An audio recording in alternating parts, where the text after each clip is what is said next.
fight about, trying to figure out what it's all about. Existentialist, am I worth anything or just discount? I don't know. I don't know. I don't know. Spending time all alone, sending my songs to the phone, dreaming of a better home, while focused on trying to hone this craft, witchcraft. I hope the brujas let this last. I don't know if the earth is painted blue.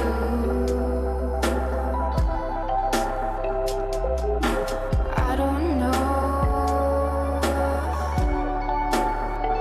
if that's really you. I wanna go outside. I wanna go outside.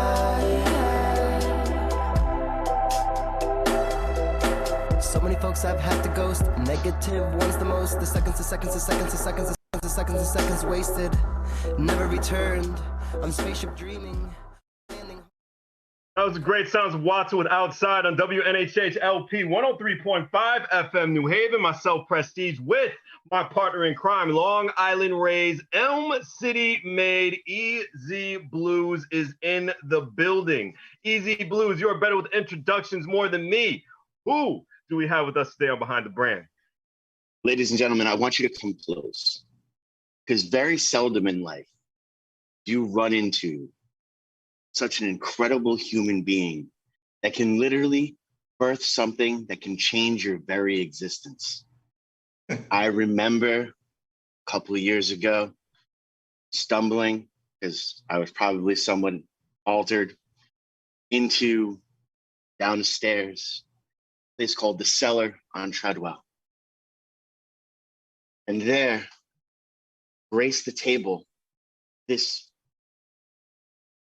absolutely stunning, made by God, chicken sandwich called the Huggy Bear. And every time you bit into it, there was just rays of sunshine and light and happiness and joy bathing you. When people were arguing about what was a better sandwich, the Popeye chicken sandwich or the Wendy's spicy chicken sandwich, I said, you're wrong. It is the Huggy Bear. This man has brought so much joy into my life. I just want to thank him so much. Means so much to me. Put your hands together, unless you're driving. If you're driving, keep your hands at 10 and 2, because we don't want any accidents. So mentally, put your hands together.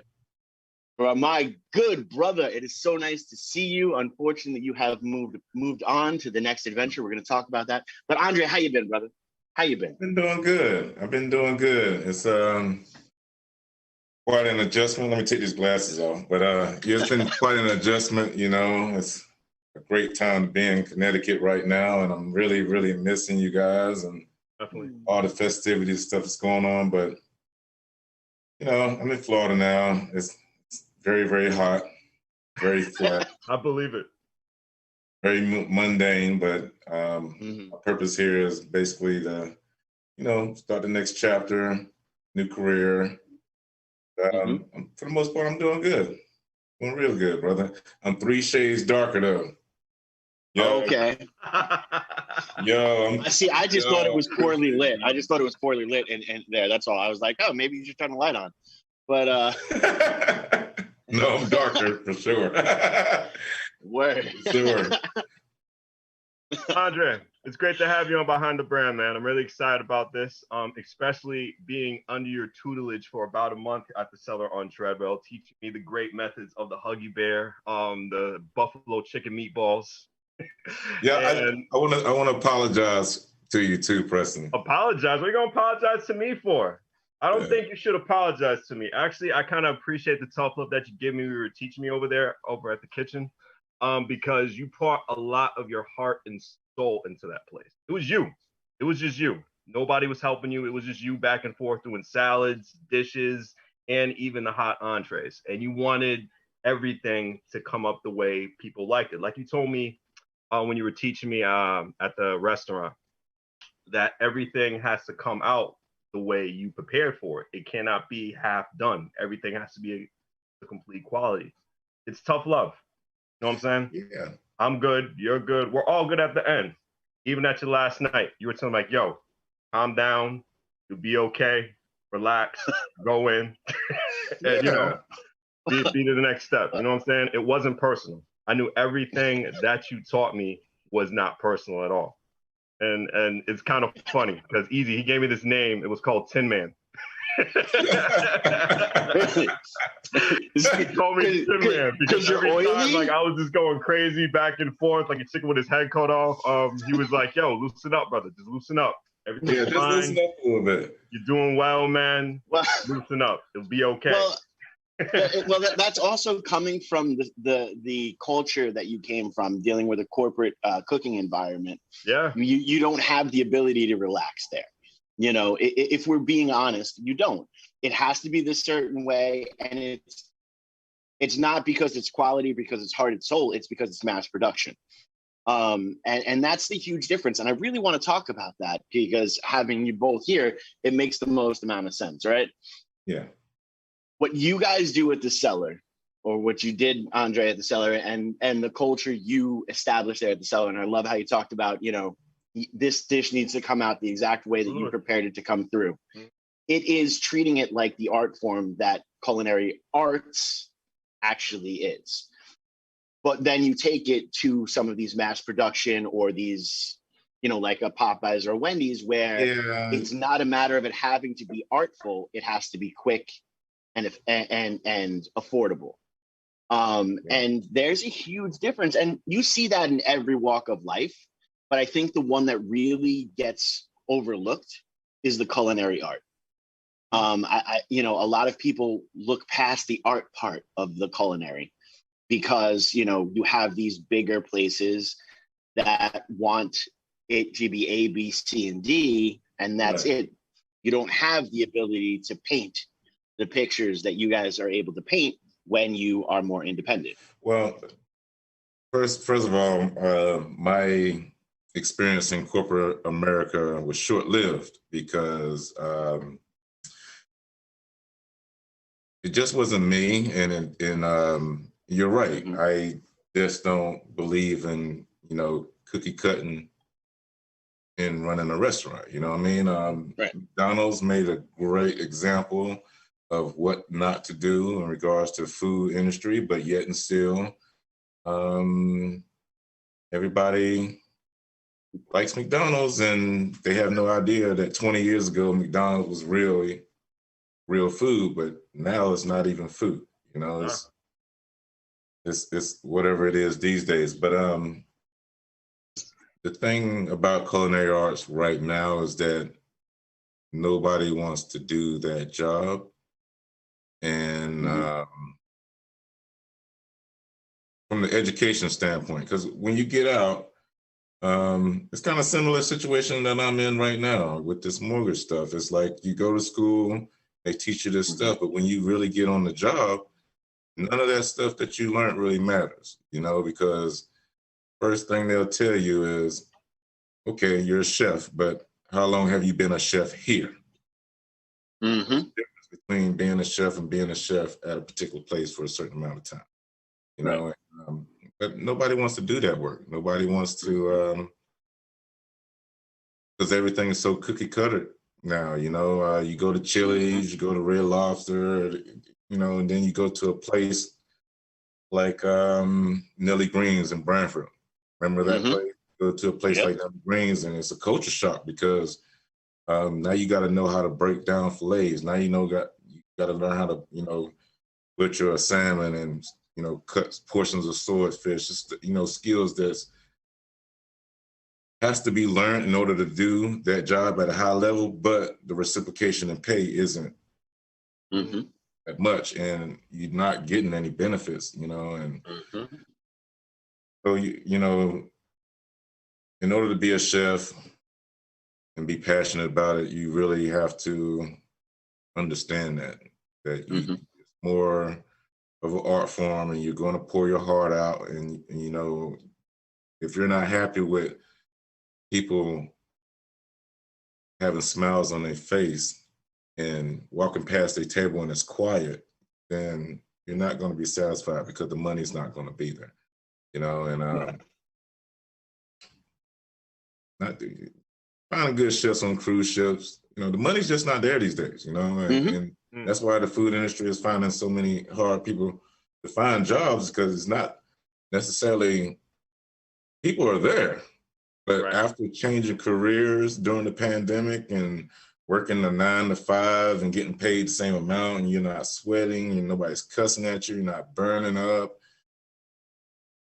a lot of people don't want to turn back. Like me per se, you know, I found a better way, you know what I'm saying? Because, you know, I'm a little older, you know, but I've been around for a while, but nobody wants to do that work no more, brother. You know, the experience that you were getting where I was at, that's a very unique experience, because you're not going to get it everywhere you go. Not everybody's going to care. You know, I mean, I was training Preston, and, you know, I was, so far as the quality of tomato, you know, you don't want to, you know, you get a tomato and you got a pit in the middle of it, that clearly shows a person that you just don't care. It's just, I just want to get this out of my face to make these couple of dollars. But I always believe that, you know, person paying $15, $16 for a burger, it better be right. It not just right, but it has to be best damn burger. Yeah, it has to be an experience, you know, and it can't be nothing they can get around the corner, and there's nothing that you can make up off of watching commercials on TV and stuff. Literally, you have to, you know, you have to be a little altered and think about a few things, you know, what goes with what, you know, but absolutely, you're not going to get anything that at the cellar in a 5-6 mile radius, you know, and you're not going to get the Huggy Bear nowhere else, yo. If I don't not know for anything else, I'll be known for the Huggy Bear, yo. Not at all. The Huggy Bear, it is feel good food, and I just wanted to piggyback off what you just said, Andre. You're pretty much, we're making paintings every day for customers, and when you think about it, I remember one time I was chopping the onion and I didn't make it the right exact cut easy. And he was like, yo, I can't serve them onion rings on this sandwich, man. It was like these little big, like big, thick onions on the sandwich. I didn't think about it at the time, because like you and me, Easy, we pretty much got the same appetite. If it's good, we're going to just tear it up. Other people, like, he let me go inside of the dining room. Well, not go inside, but see just the atmosphere of the dining room and see how people really pick up the sandwich and actually observe the food and see before they're consuming it. It's really crazy how people predict the food. There was this one time last week, we had this customer, Easy. He was really particular about the caramelized onions. They had to be dead right. If those caramelized onions weren't dead right, that phone was out and that application for Yelp was right there.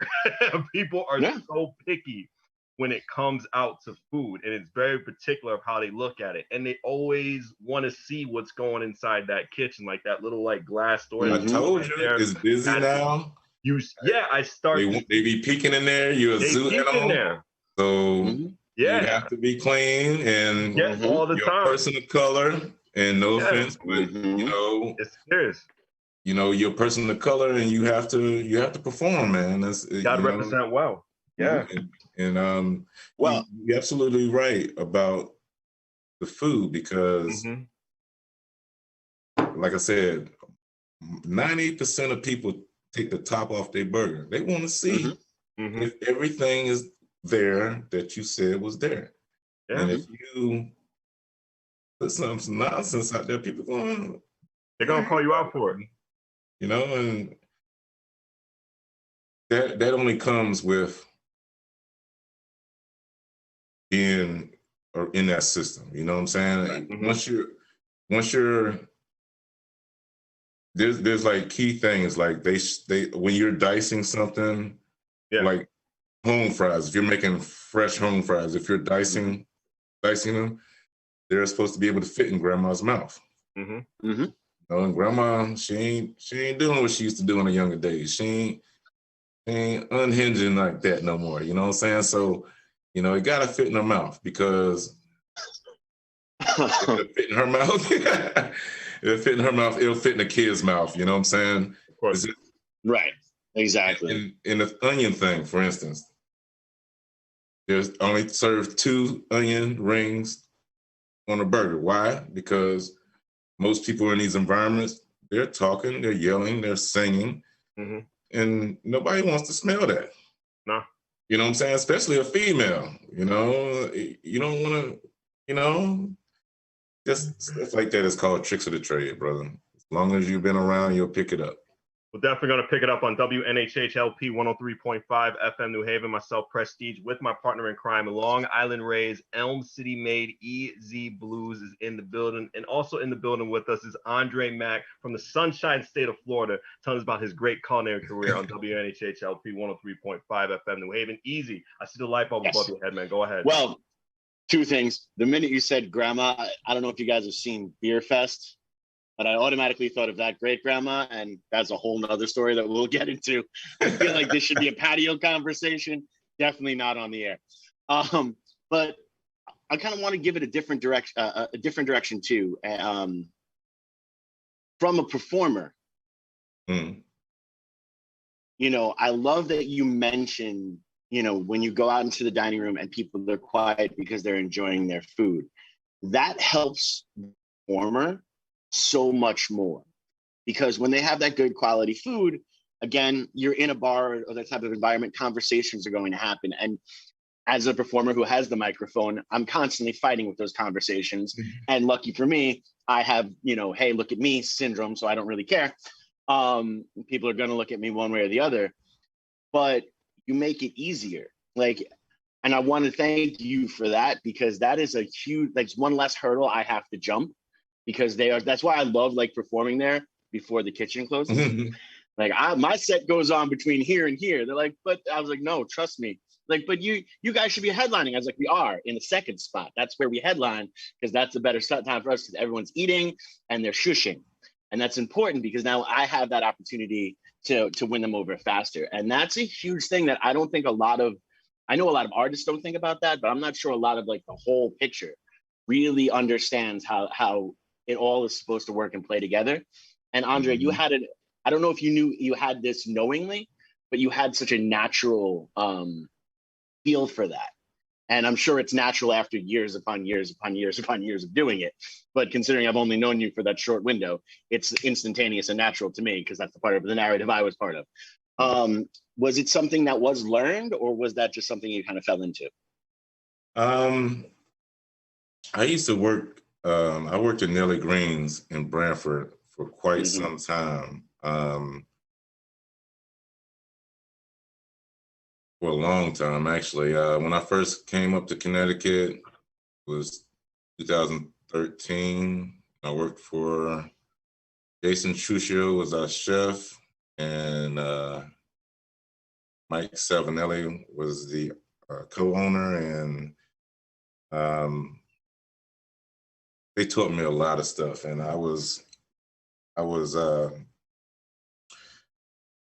trying to be Italian trained, and it wasn't something that was particularly made available, readily available to a person of color, unless they was willing to take the heartbreak and all the bullcrap that came involved.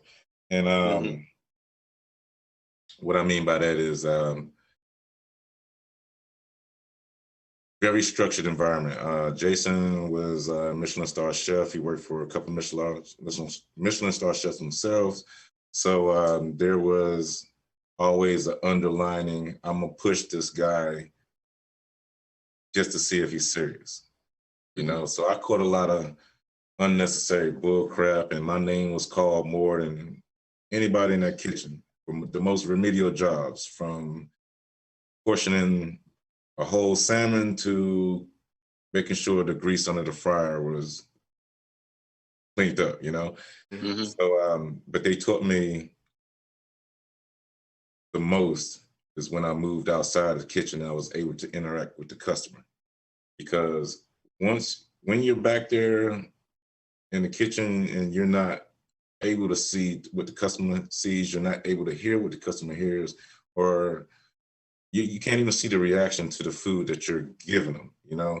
And once I was able to put on a chef jacket and run a shift and cater to the customer rather than the kitchen, I was able to see the importance of all the things I was debating about and arguing about. And it's so important that the customer has a unique experience when they come to your place. That's why you can't never half-ass nothing that you do, because you want these people coming back. You want these people to talk about your food, that experience, and you want that, you know, you want that place to be happening.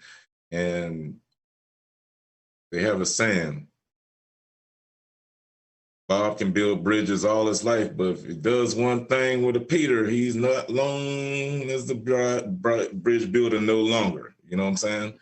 Mm-hmm. Same thing with a kitchen, man. You can be serving great meals for 2 or 3 years, but that one bad meal will haunt you. Nobody cares about anything else but that one time you screwed up. So that's why it's very important to put that work in. But nobody puts work into that unless you're in fine dining, and then you're paying $25, $30 a plate, and you expect that, you know. But running the meal places, you know, I always wanted the cellar to be a place where you like, oh, this is just a music venue, it's cool, but I wanted you to be surprised about the food that came out of there. I wanted you to go tell your mother about it, because see, the demographic changed a lot. You got kids that come in there, you got older folks coming there, and they're not necessarily there for a show. They want to eat the food, you know. Great example is the bingo nights and the trivia nights during the pandemic and stuff. Yep. You know, these people came out for food. There weren't no shows. You know what I'm saying? Yeah. People came out for the experience, you know, and there's nothing they can get from Whataburger or TGI Fridays down the street or McDonald's or Burger King. You can't get what we serve, and that's what's important. And it's always been important. So, you know, hopefully that culture remains. No, it definitely will, and it's such a testament, because I know, like, for example, the Spaceland Ballroom in the same parking lot, they would have their acts come over, and like Nora Jones has eaten your food, loved your food, and autographed a menu because of it. You know, there's the list goes on and on and on. So it really has, you know, one of the first articles that was even covered about the cellar was because of the food. You know, before people really were kicking off of the live shows. And I know, because I was doing the majority of the live shows, and I was really trying to get people to pay attention to live shows, but everyone was more paying attention to the food, which is a testament to you and made me work harder. So I thank you for that as well. Hey man, I loved every bit of it. I loved every bit of it, brother. And you know, even like during the pandemic and stuff like that, where like food was just to be picked up or anything like that, you had such an amazing, like, I guess, place in my heart that I would make sure I would go in just to like wave to you. They're like, we can't go in there. I was like, other people can't go in there, but this is me. So I'm just going to wave at the window just to say, like, I see you, I appreciate you, and thank you for everything you do. And it's extremely important. Like, I love also how approachable you are as a human being. The fact that you and I would have amazing conversations on that patio, you know, throwing a little bit of July 1st up in the air and having a grand old time, you know. Yeah. So I appreciate that, and I appreciate you. Now, since we're about halfway through here, let's talk about this new journey. How is everything that you learned through kitchens and, you know, being in the culinary art, how does that translate to being the art in the art of a mortgage, you know? Well, the first thing I have to say was that being a little older, you're supposed to be a little bit more confident in the things that you pursue, but this was a scary transition. Going from something that I know like the back of my hand to something I left 17 years ago, because I was in the mortgage industry before it crashed. So So how does it translate? Well, I've always been a hard worker, and you don't have to be the most talented, or you don't have to be the most athletic. As long as you put in the work, you're going to receive, some results. Maybe not as much, but you're definitely going to receive results. So I just continue to work hard and continue to keep an open mind. That's a very important thing, to keep your mind open and always try to be like a sponge, because this whole ordeal is like going to school again. A lot of the mortgage laws and regulations have changed in 20 years, and so the rhetoric is different, the terminology is a lot different, but because I'm a little older, I'm confident in the process. I know it takes time, and if I was younger, I'd probably be a little bit more impatient, but because I'm used to working, I'm used to moving, doing stuff. My production is based off of what I can see prior to the shift starting. You know what I'm saying? I know I base my success off of, at the end of the night, what I need to order for the next day. Right. Whereas my success here isn't based off of that. It's based off of putting a person in the best situation possible to own a home. And because the mortgage rules have changed, that leaves the door wide open for somebody to enjoy it and be passionate about it. And like I said, the laws, you absolutely have to put a person in the best position. And if you're passionate about it, I like it. It's not hard. It's a lot of data entry. You talk to people, but the transition has been easy but different. But I'm just telling you, it's been scary, brother. It's been scary. It's like you're the new kid. My constituents are younger than me. They're teaching me, I'm the old man. It's a little different, but I couldn't be in a better position. My two best friends own a mortgage company. Shout out to Sunshine Mortgage Brokers in Largo, Florida. If you ever come into Florida, please come check us out. And they've been doing this for a while. They've had the business open for, I think it's the 4th year now. And they finally had enough of me being in Connecticut and not making the money that I should be making. That's so it's a great transition financially. But I can honestly tell you, last night I was telling my girlfriend, I wonder if I moved at the right time, because we've been under the lockdown in Connecticut for almost 2 years, and everything is open back up, and the whole demographic has changed. And who's to say I wouldn't have been able to make the money or more money than I'm making now? I would have just stayed a little longer. But like everything else, you have to do what's best for you, and you have to take opportunities when they're presented themselves. And look, man, if you was offered a job, work for your two best friends' company, you'll take it too.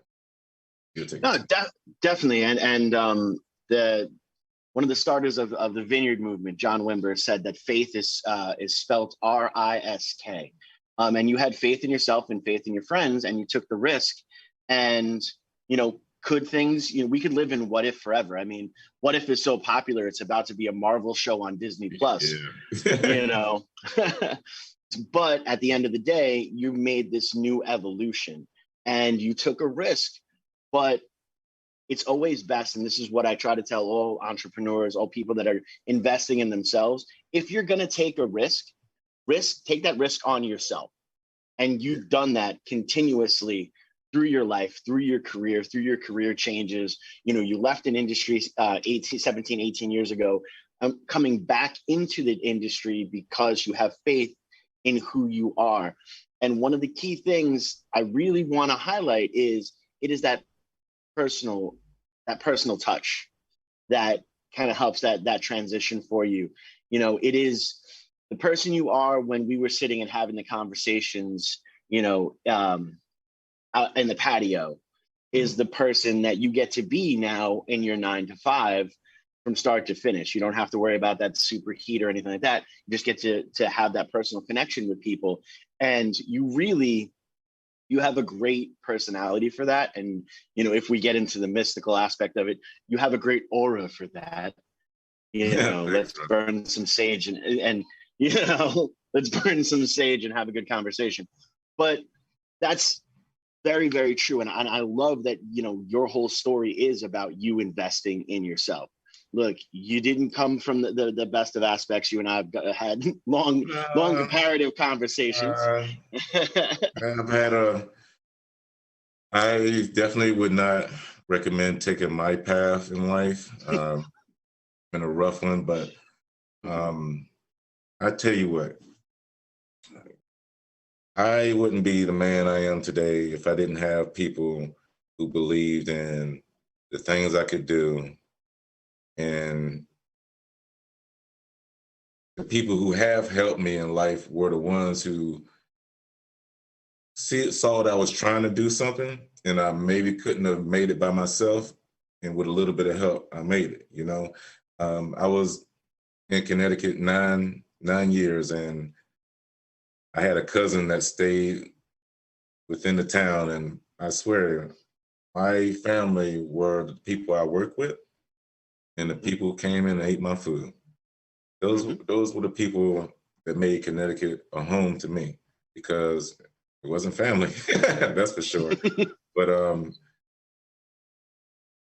you reap what you sow. If you're a good person, good things will happen. They're not going to necessarily happen in your time frame or even the way you wanted them to happen or how you want them to happen, But I started off riding a bicycle. I had to sell everything I owned to move up here. Started off on a bicycle, riding from Fairhaven all the way to Nellie Greens in Brantford. From there, I got on a 50cc scooter, because they didn't have these things in Florida. You couldn't just ride a scooter on Florida, but in Connecticut, yeah. So I went from a bicycle to a scooter to a chef friend of mine, Aaron Theriault, that's in Pennsylvania, doing this thing. From him letting me, it was just a little too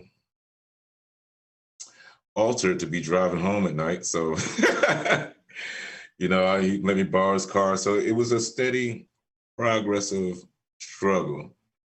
And I know what it feels like to have nothing. I know what it feels like to be in a place of nothing too, But I firmly believe if you just work hard, believe in yourself, things aren't going to go the way you plan. You just can't give up. A lot of people just be so close to what they're trying to achieve and just give up at the wrong time because they just couldn't muster that little bit of strength that's needed left, you know what I mean? But it all goes back to, hey, have you been tested in life, man? A lot of people have not been in a fight. A lot of people haven't been in jail. A lot of people haven't had their faith in themselves tested. You don't like Fight Club. Also, Andre, a lot of people haven't been on WNHHLP 103.5 FM New Haven. Myself, Prestige, with my partner in crime, Long Island Rays, Elm City made, EZ Bluez in the building. Andre, I know that you're great, brother. I really do. Fox 61 knew you were great. Also, they knew you were great too, man. Tell me about that day that the television studio was in your station trying your chicken tenders, man. How did it make you feel? How did it make you feel? Your food was on broadcast television, man. Well, it made me feel great. That particular time they did it, this was a old family recipe that we used for chicken prior to what we use now. It felt phenomenal. Man. And I was nervous, you're a black guy, fried chicken, it better be right. And it was. No, you're not wrong. You're not wrong. It was right. And I think we had or still have the best chicken in New Haven County, man. I mean, That is absolutely. I'm a chicken eater. I've been to Popeyes. I've been to KFC. I've been to Crown Chicken, and anywhere between, man. And I'm real happy to say that, you know, you want the best chicken, you got to go to the cellar.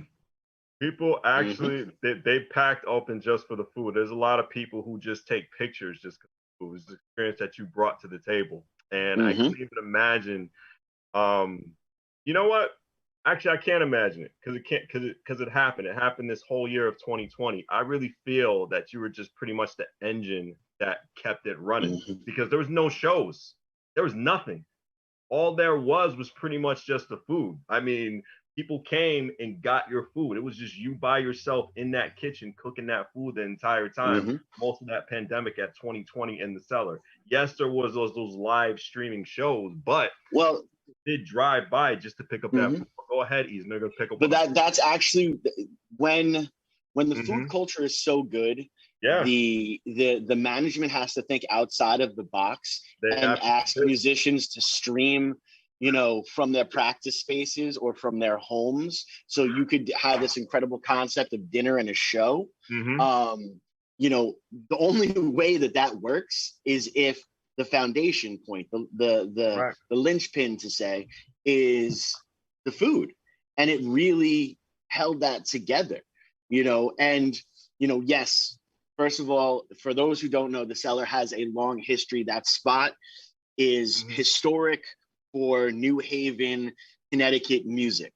It's always going to be historic for that. You guys were able to take what was there before, and because of your food culture, you have now created a voice unto its own. So that you went. Hold on 1 second. I want to know about before. Andre, what was it like first going into that kitchen? Because before it was a cellar, it was the rough draft. So it was complete. You had to completely change that kitchen around. What was it? Well, I believe it took a little while to get the flow of the kitchen going, but the chef that was there before, I don't want to throw this person on the bus. Let's just say it was not a great dining experience, and it's because of the chef. Okay. Okay, so like I told you, Preston, one thing you can't do in that kitchen is lie, because it's skill based. You can talk all the talk, but it's skill based. So if the skills aren't there, you're telling on yourself. I don't care where you came from. If you can't do this, you ain't crap. You're not what you say you are. You know what I mean? So the problem with that was you had a person that said they were one thing, and then their food said something different. And the passion wasn't there because there were other things that were more important than the kitchen. My job, first of all, I was hired by Pete, and he's a good friend of mine, and I just wanted to make sure that culture changed. You know, if we're going to have this many people coming down here, they need to have good food. You know, not that hard to make good food. You just have to be mindful of what you're doing. When I come out there and I talk to you guys, I'm out there 5 minutes, 10 minutes tops, because I got stuff to do. But I'm doing a million things while I'm talking to you guys. I'm looking around, I'm looking behind you, I'm looking at what other people are doing, what they're eating, because a million things are going through my head.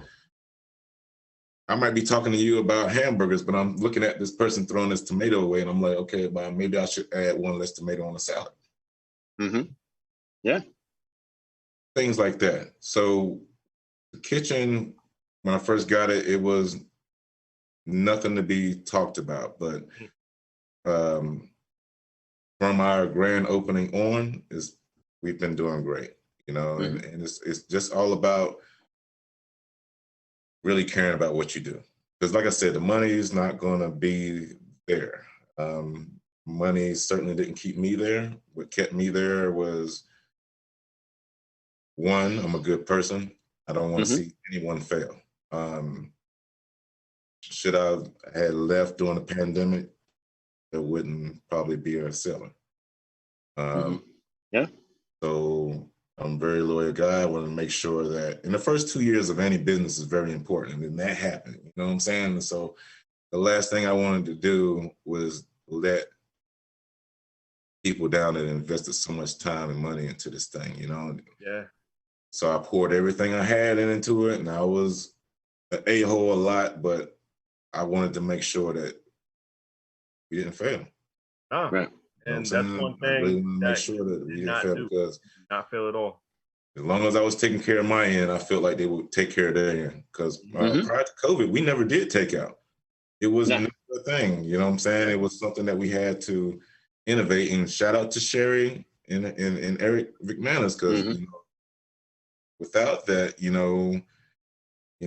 we had to do that. But we wouldn't have been able to do that if it was just the average burger or the average chicken sandwich, because nobody's paying $15, $16. Yes, you come to the cellar, you're gonna pay for a nice meal. Yes, but you can't disrespect people's money like that. You know what I'm saying? They're paying $15, $16 a burger and the fries. Okay, give them real fries. Give them. I hate when I go to a burger place and they give me shredded iceberg lettuce. It's like the cheapest, easiest stuff you can find, and you're charging me $16 and it has iceberg. Right. Have you eaten a burger with hydroponic lettuce on it outside of the cellar? No. I don't really see that either. Well, I mean, we have moved into a society, like just last week, the report came out that the tuna in the tuna fish sandwich for Subway, there's no DNA of any real food. There's no tuna in the tuna. TV.